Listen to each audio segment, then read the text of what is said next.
salah satu pengikut daripada Dajjal tadi adalah orang-orang Yahudi. Apa kata Anas bin Malik meriwayatkan bahwa Rasulullah sallallahu alaihi wasallam bersabda, kelak Dajjal akan diikuti oleh 70.000 orang Yahudi dari Asbahan. Tahu Bapak Ibu di mana Asbahan ini? Asbahan ini salah satu daerah yang ada di Khurasan. Khurasan ini salah satu kota yang ada di Iran. Di mana Bapak Ibu? Hari ini sudah ditemukan Bapak Ibu. Di Iran itu ada satu daerah yang isinya lebih dari 70.000 orang Yahudi. Jadi jangan salah Pak, perkataan Nabi tidak ada yang tidak terbukti. Dan orang inilah yang bakal menjadi pendukungnya. Makanya penguatnya bisa jadi Dajjal itu datang dari sana karena ada pendukungnya tadi. Itu yang mengatakan. Ulama yang mengatakan datangnya dari timur, dianggap timur itu adalah salah satunya adalah Iran. Maka salah satu perkataan mereka adalah dikarenakan kelak yang akan mengikuti adalah Asbahan, orang-orang Yahudi yang tinggal di Asbahan, di daerah Khurasan. Kemudian Khurasan itu yang berada di Iran. Bismillahirrahmanirrahim. Assalamualaikum warahmatullahi wabarakatuh. Alhamdulillahi rabbil alamin. Alhamdulillahilladzi arsala rasulahu bil huda wa dinil haq liyudhhirahu 'alad dini kullih wa kafa billahi syahida. Asyhadu an la ilaha illallah wahdahu la syarika lah wa asyhadu anna Muhammadan 'abduhu wa rasuluhu la nabiyya ba'd.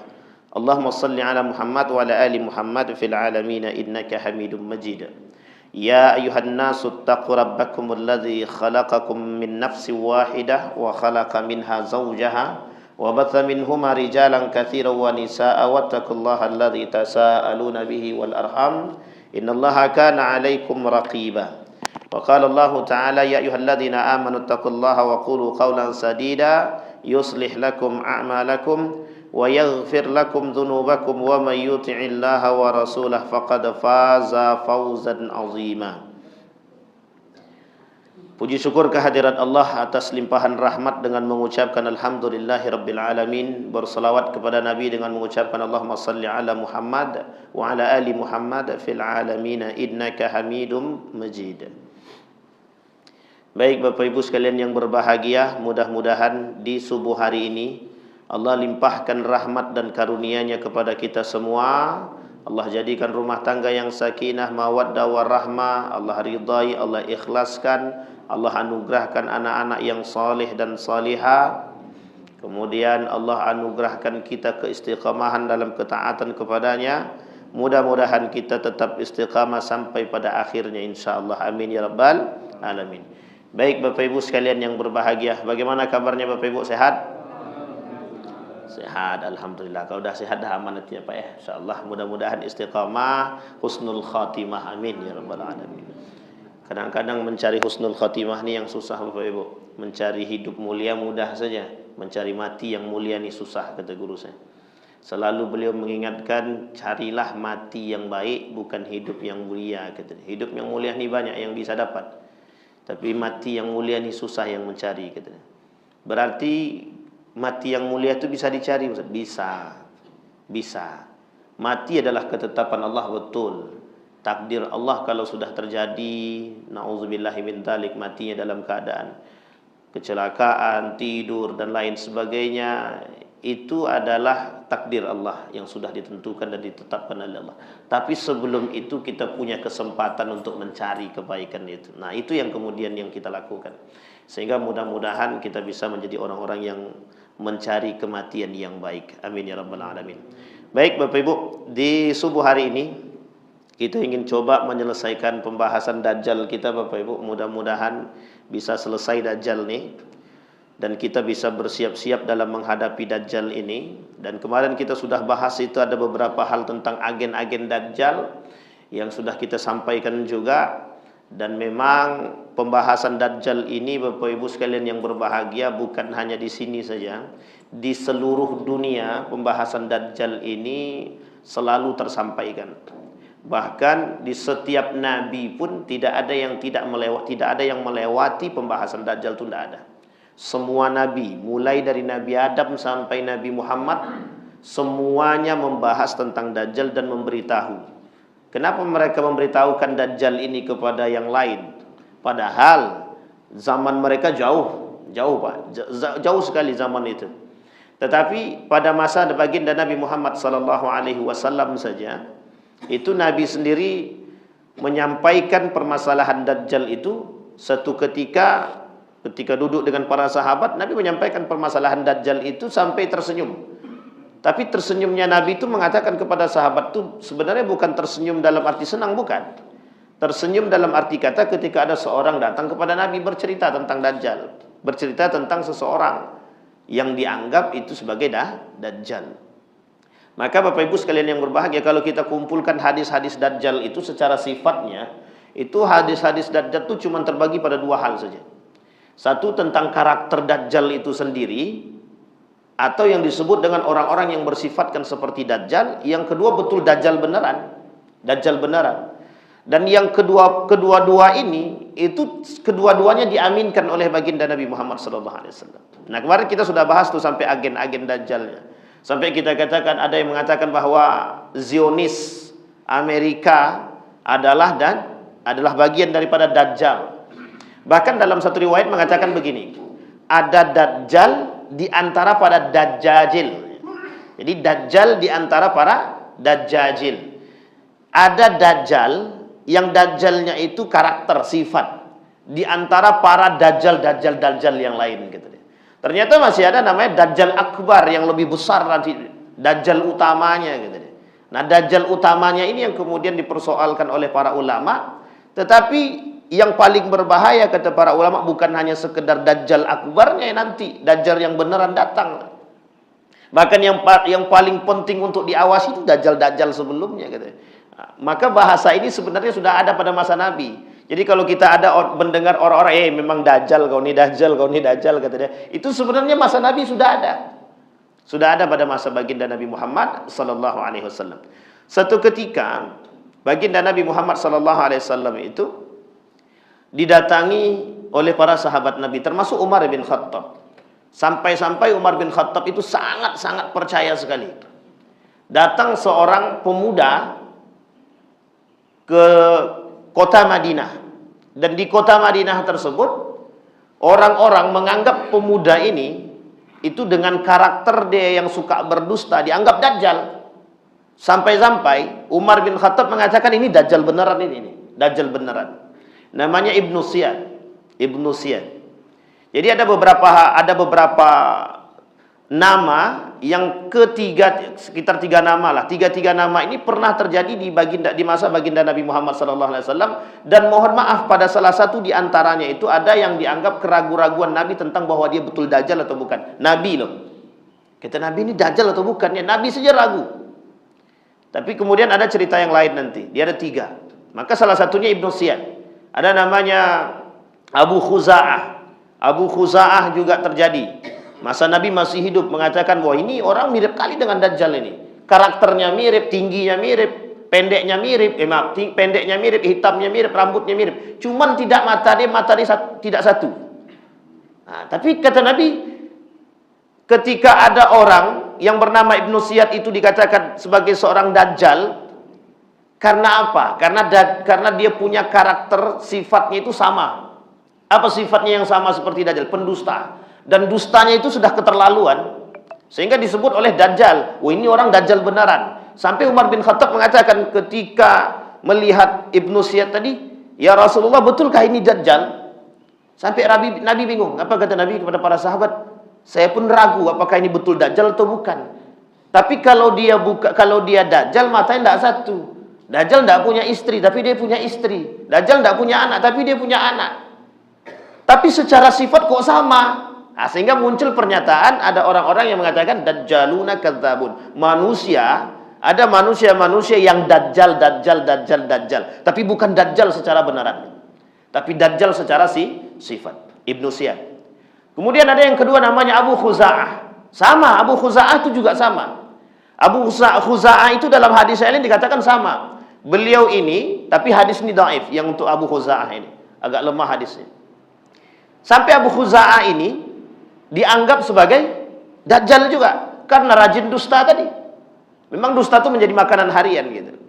Sehingga kalimat dajjaluna kadzabun itu disebut oleh Nabi karena kelak akan muncul orang-orang yang salasuna kadzab, yang akan muncul kata Nabi kelak di akhir zaman itu 30 pendusta, dan 30 pendusta itu diibaratkan sebagai seorang dajjal. Itu bahasa kiasan Bapak Ibu. Apa bahasa kiasannya?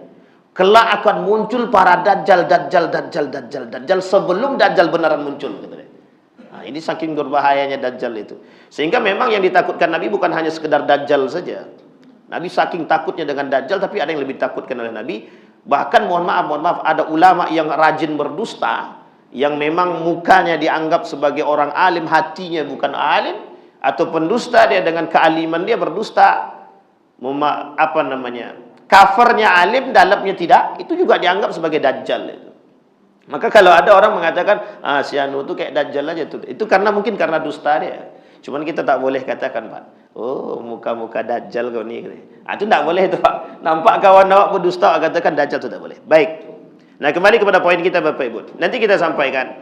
Yang pertama, kemarin kita sudah bahas tentang dajjal, karakternya, sifatnya, matanya, bentuknya sudah kita sampaikan. Hari ini kita akan sampaikan di mana akan munculnya dajjal tadi. Di mana akan munculnya dajjal. Ini menjadi persoalan dan perdebatan para ulama. Munculnya dajjal itu di arah timur. Di arah timur ini itu bisa menjadi perdebatan yang sengit di kalangan para ulama. Ada yang mengatakan di Iran, ada yang mengatakan di Irak, ada yang mengatakan di Saudi Arabia, kata dia. Yang benar tuh dajjal tuh di Saudi, kata dia. Iya juga, saya bilang ini kalau sempat Saudi tahu dibilang dajjal bisa jadi gitu. Tapi memang berat. Kenapa? Karena mereka menunjukkan karakternya itu, Pak. Jadi orang tahunya pada masa Nabi, kenapa si Anu itu dikatakan dajjal itu karena pada karakternya saja. Sehingga yang disebut dengan dajjal tadi, saking berkuasanya dajjal tadi, sampai dikatakan bahwa dajjal itu bukan makhluk tapi bentuk, tapi negara, katanya. Bisa jadi begitu. Makanya bahasan para ulama itu mengatakan Amerika Zionis itu adalah dajjal, katanya. Itu karena apa? Karakter. Bukan diartikan sebagai bahwa dajjal beneran gitu. Tapi sebelum dajjal beneran datang, kata dia, ini orang-orang dah seperti dajjal, ini dah parah sekali. Bahkan kami pun tak selamat dari orang-orang seperti ini, kata dia. Itu yang pertama. Maka dajjal itu muncul dari arah timur. Ketika dajjal ini muncul dari arah timur, nanti kita sampaikan ada seorang pemuda yang bertemu. Dan hadis ini sahih dalam Bukhari dan Muslim. Dan itulah yang kemudian menjadi pegangan para ulama-ulama yang membahas tentang dajjal. Termasuk yang tadi Ibnu Siyad. Termasuk Syekh Al-Arifi mengatakan bahwa ada Ibnu Siyad, ada satu lagi yang disebut dengan Tamim Ad-Dari. Dan ini juga menjadi persoalan. Dan ini hadis yang dipegang oleh para ulama bahwa dajjal itu sudah ada tapi belum bermunculan. Bahkan ulama mengatakan dajjal itu tidak satu, ada dajjal kata dia. Hanya saja puncak dajjalnya yang belum nampak. Baik, kembali kepada poin tadi, dia dari timur. Berapa lama dajjal itu tinggal di muka bumi ini? Tak lama, Pak, 40 hari saja. Tapi selama 40 hari dengan kecepatan yang dia miliki, dia bisa menembus semua negara. Tidak ada satupun kota yang tidak diinjak oleh dajjal. Dan ketika dajjal menginjakkan kakinya di kota tersebut, semua berdatangan, termasuk kaum munafik. Nanti kita sampaikan siapa saja. Ada 7 pengikut dajjal, Bapak Ibu.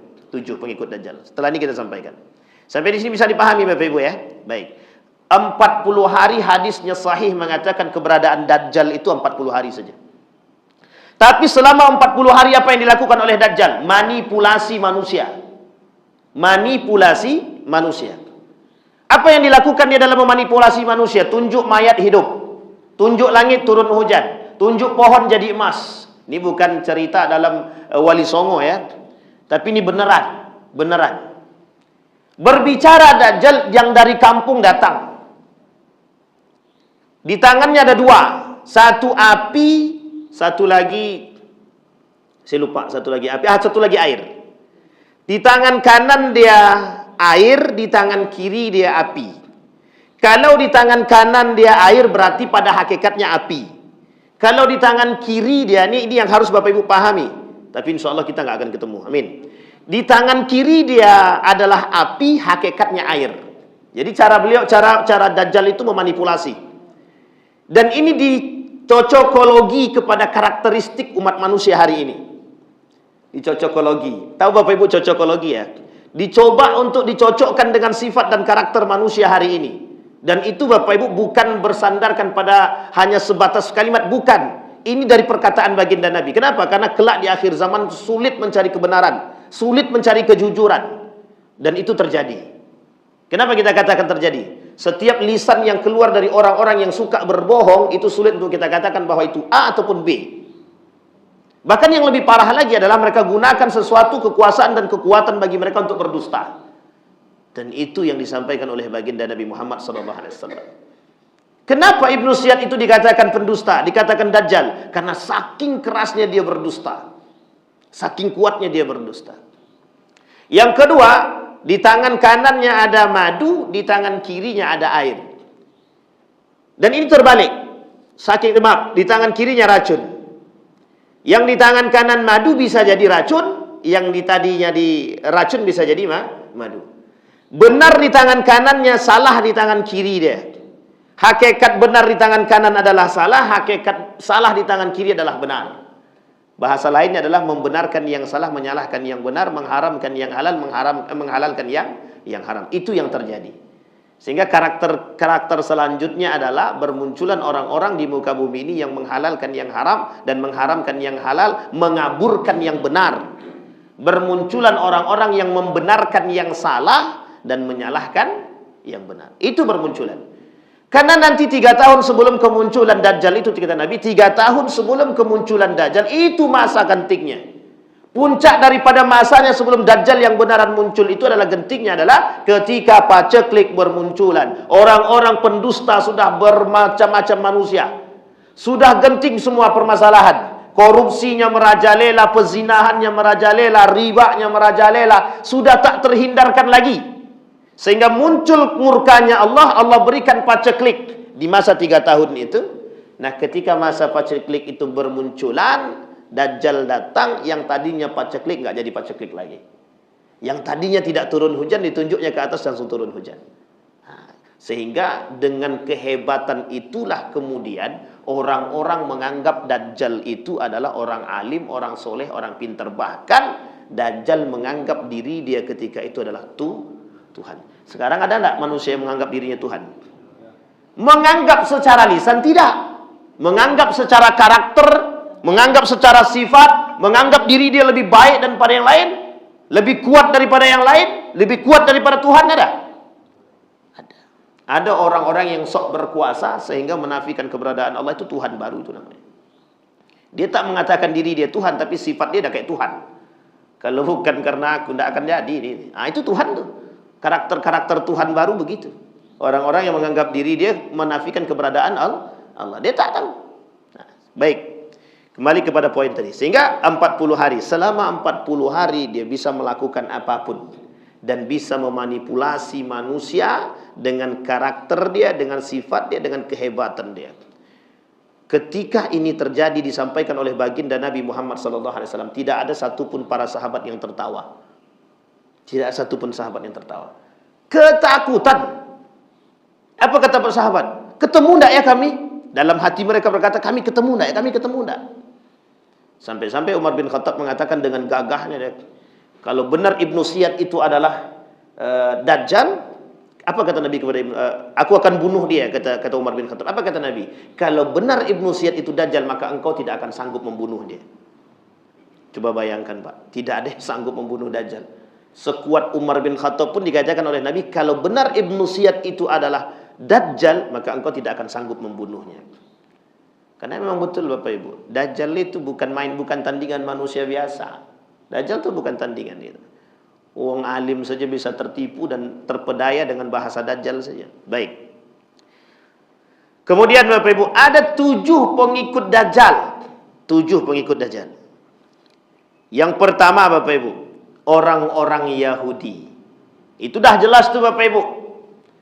Nah, jadi kalau seandainya Bapak Ibu mau kaitkan juga dengan tadi yang disebut dengan Zionisme, Israel, Yahudi, Amerika, bisa-bisa saja memang kita kaitkan. Tapi dalam ilmu kait-mengkait, bukan dalam ilmu beneran. Tetapi secara karakteristik ilmu ini cocok. dari para pengamatan para ulama yang memang pengamatan dalam aspek sejarah dan sosiologi, mereka katakan cocok. Memang karakter itu ada pada diri orang-orang Yahudi, karakter itu juga ada pada diri orang-orang Amerika. Hari ini yang megang Amerika siapa? Bukan orang Amerika. Yang memegang Amerika itu adalah Yahudi. Makanya siapa hari ini, siapa yang naik jadi presidennya terpilih? Donald Trump. Donald Trump itu sudah jelas anteknya Yahudi. Apa kata Donald Trump? Kami dan Israel itu bersahabat. Artinya apa? Saya akan mati-matian membantu Israel. Itu sudah pasti Bapak Ibu. Dan kenapa? Jangan tanyakan kenapa. Karena memang sudah menjadi sunnatullahnya. Artinya apa? Sudah menjadi sunnatullah, akan ditampakkan kekuatan-kekuatan Yahudi agar kelak di akhir kita akan berperang dengan Yahudi, Pak. Mungkin kita tak berperang. Yang berperang adalah generasi kita, Pak. Generasi setelahnya kita yang akan berperang dengan Yahudi. Dan itu jelas. Kenapa? Karena itu perang terakhir nanti. Berperangnya umat muslim dengan Yahudi sampai mereka kemudian menutupi diri mencari tempat untuk bersembunyi. Sampai pohon-pohon pun bisa berbicara mengatakan, nih dia Yahudi belakang saya. Dan itu perang akhir kita, Pak. Perang akhir kita. Maka orang yang berdekatan, salah satu pengikut daripada Dajjal tadi adalah orang-orang Yahudi. Apa kata Anas bin Malik meriwayatkan bahwa Rasulullah SAW bersabda, kelak Dajjal akan diikuti oleh 70.000 orang Yahudi dari Asbahan. Tahu Bapak Ibu di mana Asbahan ini? Asbahan ini salah satu daerah yang ada di Khurasan. Khurasan ini salah satu kota yang ada di Iran. Di mana Bapak Ibu? Di Iran. Hari ini sudah ditemukan Bapak Ibu. Di Iran itu ada satu daerah yang isinya lebih dari 70.000 orang Yahudi. Jadi jangan salah Pak, perkataan Nabi tidak ada yang tidak terbukti. Dan orang inilah yang bakal menjadi pendukungnya. Makanya penguatnya bisa jadi Dajjal itu datang dari sana karena ada pendukungnya tadi. Itu yang mengatakan. Ulama yang mengatakan datangnya dari timur, dianggap timur itu adalah salah satunya adalah Iran. Maka salah satu perkataan mereka adalah dikarenakan kelak yang akan mengikuti adalah Asbahan. Orang-orang Yahudi yang tinggal di Asbahan. Di daerah Khurasan. Kemudian Khurasan itu yang berada di Iran. Jangan salah Bapak Ibu. Renaissance. Tahu Renaissance Bapak Ibu? Renaissance itu pertumbuhan, perkembangan, munculnya ilmuwan-ilmuwan muslim. Itu pada masa itu Bapak Ibu. Irak dan Iran. Jangan salah, bermunculan ilmuwan muslim itu pada masa kepemimpinan siapa? Daulah Abbasiyah. Di mana tempatnya Daulah Abbasiyah? Salah satunya Irak. Baghdad itu di mana? Di situ Bapak Ibu. Jadi jangan salah, Renaissance kata orang itu adalah bermunculannya para ilmuwan-ilmuwan muslim dan berkembangnya peradaban Islam itu kembali hidup itu pada masa itu. Irak, Iran punya cerita. Lu kok enggak di Saudi Arabia? Memang bukan Arabia. Imam Al-Ghazali di Saudi bukan? Ibnu Taimiyah bukan? Imam Ibnu Khaldun bukan? Al-Biruni bukan? Al-Jabar bukan? Ilmuwan muslim semua. Bukan dari Saudi Arabia. Coba bayangkan, bukan dari Saudi Arabia. Maka bermunculan Pak, jangan salah. Khurasan itu salah satu pencetak kader-kader terbaik.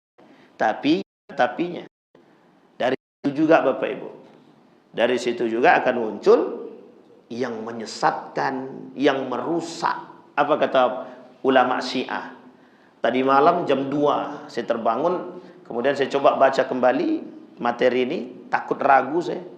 Tapi dapat ada sedikit pencerahan. Yang saya buka ternyata malah websitenya orang Syiah. Astagfirullah, salah buka. Ternyata saya buka website. Saya dapat cerita situ. Salah satu yang mereka katakan adalah sangat masuk akal sekali. Kalau memang dari Iran ini akan muncul kesesatan dan kehancuran bagi umat muslim, bagi dunia, kata dia. Mengapa di Iran ini bermunculan orang-orang yang menjadi ilmuwan? Wih, saya bilang, gawat juga nih. Yang kedua, kalau memang Nejat itu adalah Nejat itu disandarkan kepada Iran. Disandarkan kepada Iran. Kalau memang Nejat disandarkan kepada Iran, kenapa Nejat yang di PT lebih dekat dengan Saudi Arabia dan lebih dekatnya diri mereka?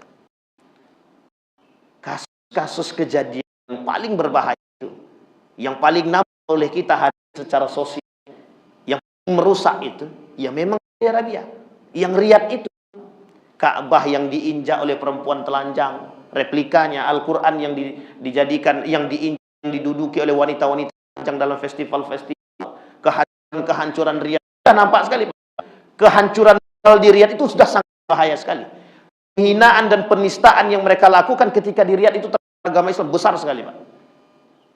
Jadi, cuma mengapa kalimat menjadi misterius? Ulama, kenapa saya katakan ini misteri? Karena hampir semua para ulama yang membahas tentang Ahmad Nejad itu pendapat. Tidak ada yang satu sepaham. Tidak ada yang sepaham. Hanya beberapa. Apakah itu Saudi atau Iran? Dia menjadi persoalan bagi kita juga, Pak. Tapi kalau kita lihat dua-duanya sama-sama rusak. Tapi yang paling bahaya di antara duanya, Bapak Ibu, ada tipe daya muslihat kita sebut dengan taqiyah yang ada di negara Iran. Saya lebih mengatakan itu Iran. Kenapa saya katakan lebih mengatakan itu Iran? Karena Iran ini salah satu kota yang dengan penuh tipu daya. Sampai orang tidak tahu politik dari Iran itu sendiri. Ketika membasmi Israel, semua orang percaya dengan Iran, semangat dengan, jangan salah, Pak. Jangan salah. Sudah dilakukan oleh Syiah belum saat ini, Pak. Dan itu adalah permainan politik Iran tidak pernah diketahui orang. Jangan salah, itu politik Iran, Pak. Iran biasa main politik dengan demikian. Satu-satunya gertakan yang berani mereka lakukan, Amerika embargo Selat Hormuz. Kocar Pak Amerika, Pak. Langsung Amerika turun, langsung Amerika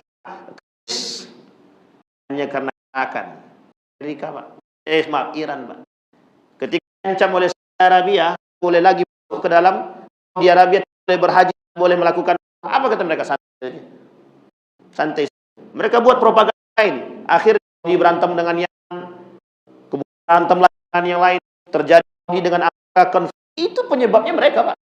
Bukan salah. Jangan salah dengan politik daripada itu. Rusak. Berbahaya. Iran itu berbahaya. Sangat berbahaya sekali. Dalam pandangan. Sehingga ketika mengatakan Nejad itu persoalan para ulama, yang benar nih Nejad siapa? Kalau Saudi katakan itu Nejad itu adalah Saudi, maka mungkin Nabi di Madinah. Tapi kalau lihat dari peta, posisi Nejad sangat berdekatan dengan Madinah. Itulah utaranya Madinah. Nah, kembali kepada Bapak Ibu. Pertama kata Nabi, orang yang pengikut daripada tadi adalah Yahudi. Kenapa kok Yahudi? Yahudinya di mana? Israel, Palestina kah? Bukan. Karena umat Muslim akan berangkat ke Palestina, Pak. Satu tempat yang paling di muka bumi kelak adalah Palestina. Dan berbondong yang tersisa umat Muslim sedikit itu yang benar berpegang, yang dianggap paling aneh, yang masih pegang teguh dengan nilai-nilai agama, itu yang disebut dengan aneh pada masa itu. Pada masa itu semuanya pendustaan, kecuali segelintir umat Muslim yang diselamatkan. Itu kelak yang akan berjalan dan beruzlah. Bapak paham kenapa dalam salah satu cara selamat dari Dajjal itu surah Al-Kahfi. Baik, poin utama surah Al-Kahfi itu apa? Poin utamanya apa dari surah Al-Kahfi itu? Tentang Al-Kahfi. Al-Kahfi tentang apa? Seorang tentang pemuda. Apa yang dilakukan pemuda tadi? Masuk ke gua. Ngapain dia? Beruzlah. Agar tetap bisa menjaga keimanan dia. Itu disebut, Pak. Jadi poinnya kalau orang berangkat ke uzlah terakhir, Pak. Uzlah terakhir. Dajjal tak bisa masuk ke Mekah dan Madinah, tak bisa masuk. Betul, Dajjal masuk Mekah Madinah. Ini dikatakan oleh Dajjal yang hanya dua yang tidak bisa aku mati. Mekah dan Madinah. Setiap melangkah ke sana bermunculan 7.000 malaikat yang pedang untuk menghancurkan itu, kata dia. Itu sampaikan Nabi dalam hadisnya. Meskipun hadisnya dhaif, tapi ada yang mengatakan. Kata Dajjal tadi, setiap aku melangkah masuk dalam kota menuju kota Makkah Madinah, itu dihadang oleh 10.000 malaikat pedangnya. Tak sanggup masuk. Tapi dari kota tersebut semuanya aku masuk. Tapi mengapa diperintahkan hanya ke Palestina. Ini yang menjadi persoalan kita, Pak. Lain waktu bahas itu, Pak. Karena uzlah ke Palestina, kenapa tidak Mekah ke Madinah? Tapi uzlah dulu yang Palestina terbaik umat Muslim ketika itu sangat membutuhkan apa namanya tadabbur tentang Palestina dan mengapa Saudi Arabia pilih akhir itu uzlah. Hanya memang kota suci. Salah Bapak. Salah. Di kota suci memang sucinya Mekah Madinahnya. Jangan salah, di situ sudah banyak itu Abu Jahal, Abu Lahab dan Abu Sosok yang lain itu di situ. Abu-abunya itu. Munafik di sana, Pak. Di Mekah itu sebelum diberikan oleh Nabi, diusir oleh Nabi, dia manusia munafik semua. Di situ ketika sampai di Madinah manusia munafik sudah kita bahas kan 30 orang munafik. Orang munafik itu tinggal di Madinah sama Nabi. Sebelum mereka pada membunuh kemudian diusir sama Nabi. Setelah diusir sama Nabi termasuk Abu Bakar bin Salul itu munafik itu bukan diusir lagi, mau bunuh, kabur, lari sehingga bukan tinggal di Madinah, bersih Madinah ketika itu. Nah, di akhir zaman subhat sekelilingnya, Pak. Ingat Pak ya, subhat sekeliling kota Madinah dan kota Mekah itu akan bermunculan para subhatnya, Pak. Akan bermunculan subhat karakter yang buruk dan sebagainya, dan akan dihancurkan oleh Allah. Itu Bapak Ibu. Baik, ini yang kedua. Kalau yang kedua yang akan mengikuti Dajjal, Khawarij. Khawarij kan sudah tidak ada. Neo Khawarij. Khawarij memang sudah tidak ada. Tapi karakter Khawarij itu ada. Orang yang menganggap diri dia paling benar. Khawarij itu, Pak. Darah selain daripada mereka itu darahnya halal. Khawarij. Hanya berhukum Al-Quran. Khawarij. Misal, mereka menafikan sunnahnya, menafikan hadis Nabi. Mereka percaya dengan para ulama, tak percaya dengan Nabi. Ya, sama tuh Khawarij itu. Khawarij itu. Yang keempat, mereka selalu menganggap diri mereka dan perkara mereka paling benar. Yang kelima, mereka suka mentakfir. Itu Khawarij.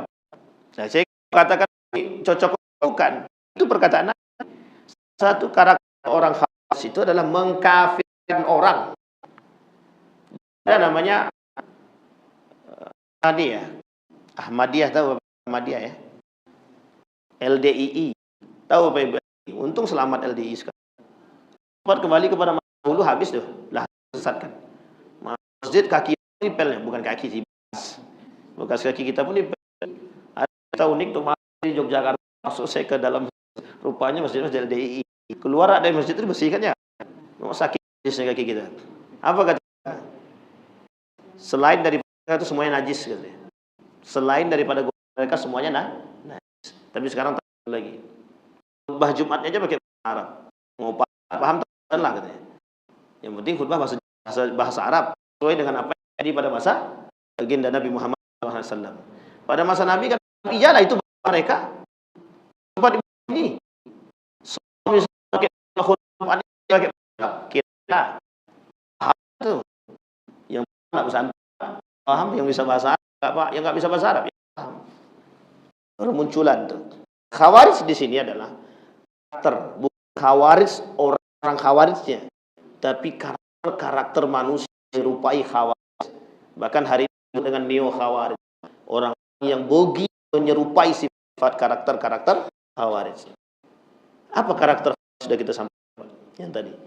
Satu diantaranya adalah mengkafirkan orang. Dan ini Bapak terjadi. Sudah mulai menampakkan diri orang-orang yang mengkafirkan orang lain.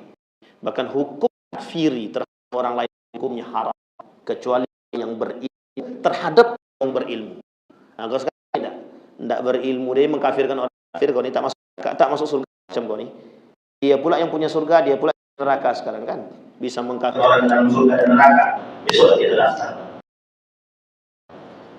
Sampai sini paham Bapak Ibu? Ini karakter Khawarij. Nabi bersabda bahwa akan tumbuh muda yang fasih membaca Al-Quran, kata Nabi, tapi cuma sampai di tenggorokan. Mereka tidak paham, kata Nabi. Setiap kali sekelompok dari mereka muncul, maka pantas dihancurkan, kata Nabi. Sampai dalam hadis yang lain dikatakan dalam satu riwayat, dalam satu kitab, judulnya Mauqiful Fitan. Intal ulama itu. Apa kata Nabi dalam hadis itu? Kata Nabi, kalau kalian ketemu dengan orang seperti ini, kata Nabi, bunuh, kata Nabi. Ingat Bapak Ibu ya. Tapi bukan di sini. Itu masa Nabi. Kalau nampak Bapak Ibu orang yang suka mengkafirkan, kita bunuh, kita masuk penjara. Sampai di sini paham? Karena ada kebebasan setiap orang beragama. Hanya saja kita juga dijaga oleh undang-undang. Apa undang-undang? Sesat. Aliran kalau dianggap aliran sesat. Kalau tak dianggap aliran sesat, selamat. Sampai di sini paham? Kita yang membunuh masuk penjara. Tapi Bapak Ibu, begitu kata Nabi? Iya. Kalau ketemu dengan kelompok seperti itu, kata Nabi, berantas, habisi. Itu Nabi yang ngomong. Tapi bahasa ini, itu untuk waktu itu. Karena setiap negara punya kebijakan. Artinya apa? Apa yang lebih baik? Sekalipun yang bermunculan itu hanya sedikit, habisi. Gimana cara menghabisinya? Jangan kasih tempat. Jangan kasih tempat. Kalau dikasih tempat, berarti selamatlah, Pak. Apa yang selamat? Selamatlah menikmati. Maka apa? Tidak ada satu orang awam pun yang tidak akan terpedaya dengan perkataan mereka. Kita ambil contoh. Ada namanya Harura. Harura ini salah satu daerah perbatasan Irak. Ketika Ali bin Abi Thalib pulang daripada perang Siffin. Pulang. 200 lebih yang keluar dari barisan Ali itu. Mereka keluar dari barisan Ali, tidak ikut sama Ali pulang ke Irak atau Kufah. Mereka pergi ke perbatasan-perbatasan, Pak, di daerah-daerah Irak tadi, Pak. Di situ bermuncul salah satu daerahnya namanya Harura. Disitulah munculnya kaum-kaum Khawarij. Siapa mereka? Orang-orang pinggiran, Pak. Orang-orang pinggiran. Mohon maaf yang ketika itu disebutkan yang agamanya pas-pasan, tapi ketika didatangi orang yang fasih membaca Al-Quran, hafal Al-Quran, mengerti Al-Quran, menjadi sangat diagungkan sehingga mereka semua terpedaya. Nah, ketika bahasa mereka sampai kepada kaum awam tadi, apa yang mereka sampaikan? Kita harus berpegang teguh kepada Al-Quran. Kembalilah kepada Al-Quran dan Sunnah. Betul apa tak betul? Sama, Pak. Itu bahasa yang zaman dahulu, Pak. Jadi bahasa yang hari ini kita dengar itu sama bahasanya dulu. Bahasanya kaum Khawarij dahulu. Kenapa kok bisa begitu, Ustaz? Memang begitu, Pak. Dalam sejarahnya begitu. Sampai apa yang dilakukan oleh Ali bin Abi Thalib. Yang unik daripada karakter Khawarij ketika itu, Bapak Ibu, mereka hanya akan membunuh sekalipun jika bertentangan dengan pemahaman mereka. Mereka bunuh, Pak. Bukan lagi hanya sekedar gusir ya. Dibunuh. Apa yang dilakukan oleh Ali bin Abi Thalib ketika itu? Yang tadinya hendak kembali berperang menemui Muawiyah, berputar Ali, putar kepala. Langsung ke Harura, semua para sahabat yang ikut ketika itu, dan para panglima-panglima perang ketika berputar semuanya. Dihabisi oleh Ali bin Abi Thalib. Nama perangnya apa, Pak?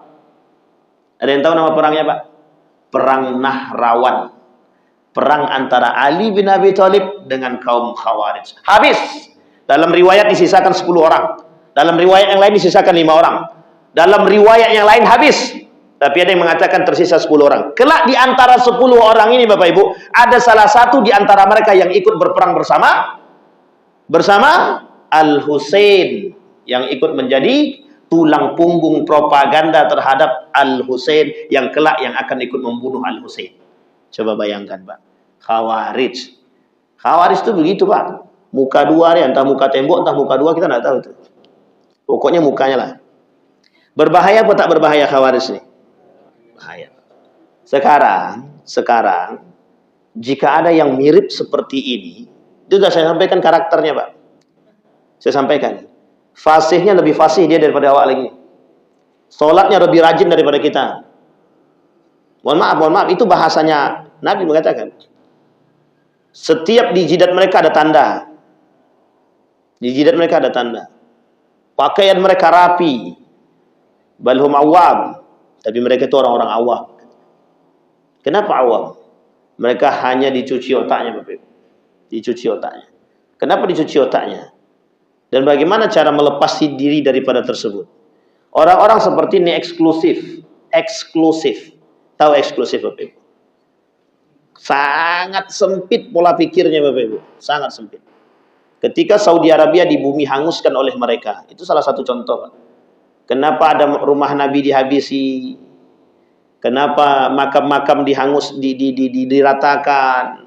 Peninggalan-peninggalan bersejarah yang sudah tinggi untuk menjadi satu tempat yang begitu indah, kemudian dihabisi sama mereka. Rumah Nabi tak boleh lagi dikunjungi. Masuk kuburan sekarang tak boleh lagi bagi perempuan, hanya laki-laki, itu pun cuma jalan aja. Kuburan-kuburan. Oh, itu takutnya nanti mereka. Betul, saya sepakat itu, Pak. Sepakat saya. Kalau nanti ada orang-orang yang kemudian begitu memuliakan kuburan, ya. Itu kita sepakati, Pak. Kenapa kita sepakati? Banyak bermunculan kesyirikan, itu betul. Orang-orang yang kemudian memotong kain Ka'bah segala macam, oke, betul. Tapi ada yang lebih parah daripada itu, Bapak Ibu. Apa yang lebih parah? Semua yang tidak sejalan dengan mereka, mereka habisi. Mereka bunuh. Itu yang dilakukan oleh Khawarij pada masa itu. Mohon maaf Bapak Ibu, ketika itu ada kerjasamanya dengan Saudi Arabia. Saud ini Bapak Ibu, dalam sejarah, terserah mereka mau katakan ini fitnah. Dalam sejarah, Saud itu bekerja sama untuk keluar dari barisan Daulah Utsmaniyah. Tidak ada satupun yang menolak kebenaran sejarah ini. Bayangkan. Coba. Ini karakter Bapak Ibu. Tapi di dalam permasalahan itu muncul kelompok-kelompok Khawarij yang membumi hanguskan peninggalan-peninggalan Islam yang dianggap kelak akan memunculkan syirik, musyrik, dan lain sebagainya. Oke, kalau hanya untuk kesyirikan dan kemusyrikan, kita sepakat, Pak. Karena banyak orang-orang yang dari Afghanistan, Pakistan itu yang betul-betul berlebihan kadang-kadang. Kadang-kadang berlebihan. Tapi Bapak Ibu, perlu dikembalikan kepada pemahaman mereka. Imam Abu Hanifah, Imam Malik, salah satu di antara sahabat Imam Abu Hanifah itu datang ke Mekah tanpa sendal, Pak. Datang ke Mekah itu tanpa sendal. Masuk ke Madinah tak mau pakai sendal, Pak. Apa kata dia? Di sini bumi yang paling suci dan dikuburkan orang yang paling mulia. Kenapa saya harus pakai sendal? Kelak di hari kiamat akan menjadi pertanggungjawaban aku masuk ke tempat suci ini dengan baik. Nah, coba bayangkan. Dan itu tak salah, Pak. Artinya apa? Pakistan, Afghanistan, itu kemana kiblat mereka, Pak? Cuma dua. Kalau tidak Imam Abu Hanifah, Imam Malik, atau Maliki atau Hanafi. Artinya apa? Mereka akan mengikuti apa yang dilakukan oleh ulama mereka. Sampai di sini bisa dipahami ya Bapak Ibu ya. Baik. Kembali pada poin itu tadi. Nah, yang kedua itu yang mengikuti adalah kelompok Khawarij. Maka pantas dihancurkan. Kemunculan mereka lebih dari 20 kali sampai kedatangan Dajjal. Sudah paham sampai sini Bapak Ibu? Lebih dari 20 kali mereka akan bermunculan. Artinya apa kalau lebih dari 20 kali? Pertama kali kapan? Kapan pertama kali Pak? Masa Ali bin Abi Thalib. Setelah itu muncul lagi Al-Husain. Al-Husain Pak. Pada masa Al-Husain itu. Setelah itu Khawarij akan bermunculan dengan gaya-gaya mereka. Yang baru. Sampai hari kiamat Pak. Sebelum Dajjal datang. 20 Pak. Ini kalau kita runut baru 3 Pak. Masih berapa kali lagi muncul? Masih baru 3 baru. Kalau 3 berarti 17 kali lagi Pak. Kalau memang betul 20. Artinya apa? Akan sering bermunculan Pak. Kaum-kaum Khawarij. Berarti sekarang udah muncul Khawarij Ustaz. Tengok-tengok lah. Kalau memang ada yang mirip-mirip karakter dia, ya saya tak katakan mereka Khawarij. Tapi kalau mirip-mirip karakternya, mungkin. Tapi mudah-mudahan kita diberikan kekuatan. Artinya apa? Kita diberikan kacamata yang baik untuk melihat. Itu yang paling penting. Melihat dengan iman, melihat dengan mata, melihat dengan hati, bukan melihat dengan nafsu. Yang kita takutkan, mohon maaf. Oh itu Khawarij itu. Ternyata kebencian kita berlebihan, malah kita kebalik Pak. Awak pula yang Khawarij nanti. Kalau kita sama dengan mereka, berarti kita beda tipis saja Pak. Mereka membenci, kita membenci. Mereka menyakiti, kita menyakiti. Mereka membunuh, kita membunuh. Berarti beda tipis kan? Berarti sama kedua-duanya sama-sama Khawarij. Terus bagaimana cara kita memberantasnya? Caranya jangan kasih panggung. Jangan kasih tempat. Jangan perhatikan mereka. Allah sebut dalam Al-Quran, jangan duduk bersama mereka. Kalau kalian duduk bersama mereka, idzan antum mithluhum, kata Allah. Kalau kalian duduk bersama mereka, kalian beda tipis dengan mereka, kata Allah. Wah, ini berat, Pak. Ini kalau Dajjalnya begini bahas nih, Pak. Entah kapan-kapan selesainya. Dajjal. Itu yang kedua. Baru kedua. Di Ditarik kesimpulan salah satu pengikut Dajjal adalah Khawarij, sebuah gambaran umum bagi orang-orang yang dungu, tidak mengetahui dengan baik ajaran-ajaran Islam yang benar. Betul, Pak. Khawarij itu, mereka akan menganggap apa yang mereka bawa itu paling betul. Dan tidak akan mau mereka menerima yang lain, Pak. Kita ambil contoh, DII, TII. Saya tak katakan DII, TII ini Khawarij ya. Tapi saya katakan DII, TII ini mirip Khawarij. Orang yang sudah tergabung dalam DII, Daulah Islamiyah Indonesia waktu itu. Keluar kita dari barisan itu, Pak, tembak mati. Bayangkan. Bahkan kata mereka, sholat itu tidak lebih penting daripada perkumpulan ketika mereka dalam keadaan rapat. Itu unik juga itu, Bapak. Jadi, agak susah ini juga, Bapak. Baik. Pernah dengar DII, TII kan, Bapak? Nah, ini jelas lah yang tua-tua masih tahu nih. NII, Negara Islam Indonesia, atau bahasa lainnya adalah Daulah Islam Indonesia. Baik. Yang ketiga, sebelum kita tutup. Pelaku bid'ah dan kesesatan. Jangan tersinggung. Pelaku bid'ah dan kesesatan. Yang pertama tadi apa? Yang akan mengikuti Dajjal, Yahudi. Yang kedua, ya Khawarij. Yang ketiga, pelaku bid'ah dan kesesatan. Berapa banyak di akhir zaman aliran sesat akan muncul? Nabi cuma katakan 73 golongan dari umat muslim. Pertanyaannya, itu apakah bahasa mutlak seperti itu? Tidak. Ulama mengatakan bahasa kiasan, saking banyaknya. Kira-kira ada tidak pengikutnya? Bukan tak ada pengikutnya. Sampai-sampai, nah bukan sampai-sampai lagi. Sampai-sampai abang yang sebelah kiri kita ini dah kena telepon, Pak. Gara-gara aliran sesat juga tuh. Hampir lagi kena beliau. Aliran sesat. Banyak, Pak. Pengikutnya tak sedikit. Orang yang bisa berbicara dengan Tuhan lewat HP, itu pengikutnya ribuan. Orang yang bisa mengeluarkan uang dari baju, pengikut ribuan. Ada yang kemudian aliran sesat yang ditemukan di Bengkalis, itu pengikutnya ramai. Bukan tak ada pengikutnya, banyak. Bahkan yang lebih parah hari ini, yang lebih muncul aliran sesat itu liberalisme, sekulerisme, itu lebih sesat dan menyesatkan itu, Pak. Lebih menyesatkan. Kalau aliran sesat seperti itu nampak, Pak, nyata sesatnya, Pak. Misal kita ambil contoh, misalkan ada orang berbicara dengan Tuhan, kita anggap itu alirannya sesat, betul. Kenapa kita bisa katakan mana ada manusia yang bisa berbicara dengan Tuhan lewat HP? Itu sudah jelas sesatnya, Pak. Oh, pengalaman pribadi, oke, pengalaman pribadi tidak bisa diceritakan, Pak. Bahkan mimpi bertemu dengan Nabi tidak boleh dijadikan sandaran. Dalil tak boleh. Aku bertemu dengan Nabi tadi malam. Katanya Bang Didi itu bakal masuk surga. Jangan percaya betul. Perkataan Nabi itu benar, bertemu dengan Nabi benar. Tapi perkataan yang keluar dari pengalaman pribadi tidak bisa dijadikan sandaran dalil kuat untuk menyatakan kebenaran demikian. Itu pengalaman pribadi, betul. Nanti semua orang berdoa, ya Allah, ternyata si Didik masuk surga, tolong Dik, bawa kami nanti ke surga ya. Tangan Bang Didik jadi suci setelah ini, Pak. Dicium orang semua. Sampai sini paham Bapak Ibu ya? Baik. Pelaku bid'ah, apa yang disebut dengan pelaku bid'ah? Bapak Ibu tengok sekarang. Pelaku bid'ah, apa yang disebut hari ini? Semuanya melakukan perbuatan-perbuatan bid'ah. Bid'ah, tahalul, apa itu? Bukan tahalul, apa? Tahayul, khurafat, TBC. Semuanya mereka lakukan. Dengan berbagai macam dalih. Jangan ada tersinggung. Karena memang agama ini singgung-menyinggung sebenarnya. Singgung-menyinggungnya siap-siap aja lah kalau untuk disinggung. Karena memang begitu, Pak. Dan tidak salah, Pak. Tidak salah. Memang begitu kata Nabi. Kelak di akhir zaman itu memang begitu. Jadi salah satu yang sudah menjadi sunnatullah itu adalah sesuatu yang disampaikan oleh Nabi itu kan pasti terjadi. Artinya apa? Semua perbuatan-perbuatan manusia itu sesuai dengan apa yang disampaikan Nabi dalam hadisnya tentang munculnya fitnah-fitnah. Jadi fitnah-fitnah itulah yang kemudian menjadi persoalan. Maka kata Nabi, berpegang teguhlah dengan tali agama, itu yang selamat. Makanya kelak orang yang berpegang teguh itu dianggap dengan aneh. Bapak sholat, rajin ke masjid itu paling aneh kelak di akhir zaman. Kalau sekarang ini tidak, Bapak Ibu masih aman lah, insya Allah masih aman. Karena masih banyak yang ke masjid. Uang di dalam masjidnya masih banyak yang subhat dan fitnahnya, Pak. Oh iya, dalam masjid saja ada fitnah, apalagi di luar masjid. Sampai di sini paham Bapak Ibu? Hudzaifah Ibnul Yaman radhiyallahu anhu pernah mendengar sabda Nabi bahwa setiap umat ada majusinya. Setiap umat ada majusi. Bapak Ibu saya tanya, apa itu majusi? Agama apa dia majusi itu? Agama yang menyembah api. Sekarang pertanyaannya adalah apa yang disebut dengan menyembah api? Kenapa Nabi kemudian mengatakan majusi?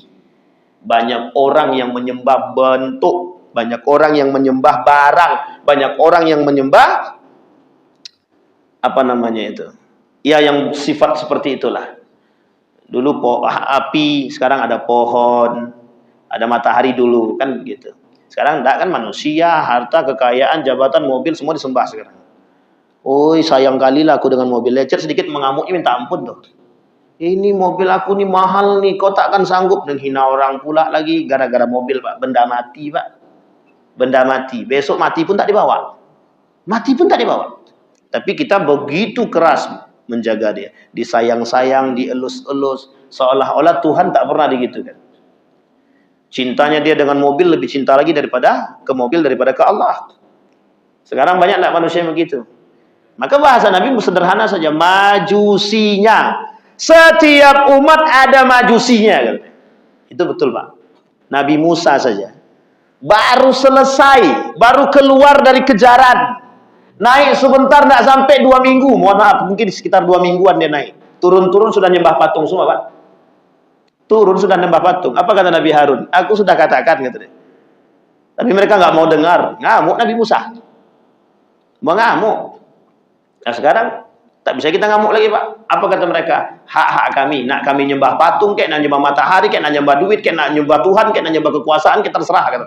Itu hak-hak kami. Kami dah kerja keras mencari itu. Ini yang sulit kita temui sekarang. Yang susah kita habisi, Pak. Sementara majusi umat ini adalah mereka yang tidak percaya kepada takdir. Kalau berjumpa dengan orang semacam ini, Nabi Muhammad SAW melarang untuk menghadiri jenazahnya. Wah, ini agak berat sedikit nih. Jadi kan ada para koruptor gimana, Ustaz? Jangan. Ini lain, ini jangan disamakan dengan itu ya. Dan dilarang membesuk mereka dikala mereka sakit karena mereka adalah pengikut Dajjal. Gimana kita tahu Ustaz dia majusinya dunia nih? Gimana? Ya sekarang Bapak Ibu tengoklah. Apa kaitannya majusi dengan Murji'ah? Beda tipis, Pak. Majusi tak percaya dengan takdirnya Allah. Bukan tak banyak yang tak percaya, bukan tidak banyak yang tidak percaya dengan takdir Allah. Hari ini bermunculan manusia-manusia yang tak percaya dengan takdir. Itu sudah takdirnya Allah. Qadarullah begini keadaannya. Takdirnya begini. Enggak. Harusnya tak begitu. Coba tadi kalau dia seandainya mohon maaf mendengarkan perkataanku, enggak mungkin dia mati kecelakaan. Gitu. Wah. Artinya sudah menentang kekuasaan Allah. Sudah menentang takdirnya Allah. Oh, bukan begitu saja. Udah banyak. Harusnya kursi jabatan itu kan punyaku. Kenapa kok diambil sama dia? Datang dukun, tolong kau sihir itu ya. Santet kayak terserahlah gimana modelnya. Pokoknya setelah itu dia mati, aku naik situ lagi. Jadi sekarang ini udah banyak manusia-manusia begitu tuh, bukan sedikit, Pak. Memang tak semuanya, tapi sudah mulai bermunculan. Nah, kelak ketika sudah merajalela penyakit-penyakit seperti ini, kata Nabi, maka barulah kemudian Dajjal itu muncul. Yang Dajjal beneran belum muncul, dah kayak gini keadaannya. Bagaimana kalau Dajjal beneran yang muncul? Sanggup kita, Pak? Na'udzubillahimin. Semoga Allah matikan kita sebelum kita ketemu dengan Dajjal, Pak. Kalau sempat ketemu, ya Allah, na'udzubillahimin. Baik, Bapak Ibu sekalian yang berbahagia.